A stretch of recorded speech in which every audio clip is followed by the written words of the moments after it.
আপনার ফ্রিজ কি আগের মতো ঠান্ডা করছে না? মনে হচ্ছে গ্যাস শেষ হয়ে গেছে?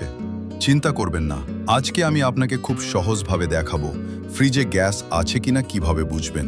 প্রথমেই দেখুন ফ্রিজ ঠিকমতো ঠান্ডা করছে কিনা। যদি ফ্রিজ চালু থাকে কিন্তু আগের মতো ঠান্ডা না করে, তাহলে বুঝতে হবে গ্যাস কমে যেতে পারে। এবার ফ্রিজের পিছনের দিকে খেয়াল করুন। কম্প্রেসর যদি বারবার অন অফ হয় অথবা অনেকক্ষণ ধরে একটানা চলে, তাহলে সেটাও গ্যাস সমস্যার লক্ষণ। এছাড়া ফ্রিজের ভেতরে দেখুন, যদি ঠিকমতো বরফ না জমে বা এক পাশে বেশি আর অন্য পাশে কম বরফ জমে, তাহলে বুঝবেন গ্যাস ঠিকমতো কাজ করছে না। আরেকটা বিষয়, ফ্রিজ যদি অস্বাভাবিক শব্দ করে বা কম্প্রেসর বেশি গরম হয়ে যায়, সেটাও একটি গুরুত্বপূর্ণ লক্ষণ। এই লক্ষণগুলোর যে কোনো একটা দেখলে বুঝবেন ফ্রিজে গ্যাসের সমস্যা হতে পারে। তবে নিশ্চিত হতে একজন অভিজ্ঞ টেকনিশিয়ান দিয়ে চেক করানোই সবচেয়ে ভালো।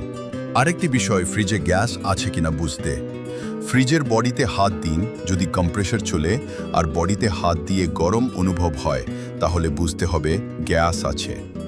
ভিডিওটি ভালো লাগলে লাইক দিন, শেয়ার করুন আর এমন আরও টিপস পেতে চ্যানেলটি সাবস্ক্রাইব করুন। ধন্যবাদ।